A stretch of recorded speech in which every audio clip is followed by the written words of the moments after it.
ہم گنہگاروں کو اسی طرح بدلہ دیا کرتے ہیں۔ پھر ہم نے ان کے بعد تم لوگوں کو ملک میں خلیفہ بنایا تاکہ دیکھیں کہ تم کیسے کام کرتے ہو، اور جب ان کو ہماری آیتیں پڑھ کر سنائی جاتی ہیں تو جن لوگوں کو ہم سے ملنے کی امید نہیں وہ کہتے ہیں کہ یا تو اس کے سوا کوئی اور قرآن بنا لاؤ یا اس کو بدل دو۔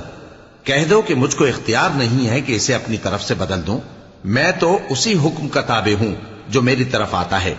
اگر میں اپنے پروردگار کی نافرمانی کروں تو مجھے بڑے سخت دن کے عذاب سے خوف آتا ہے۔ یہ بھی کہہ دو کہ اگر اللہ چاہتا تو نہ میں ہی یہ کتاب تم کو پڑھ کر سناتا اور نہ وہی تمہیں اس سے واقف کرتا، پس میں اس سے پہلے تم میں ایک عمر رہا ہوں اور کبھی ایک جملہ بھی اس طرح کا نہیں کہا، بھلا تم سمجھتے نہیں؟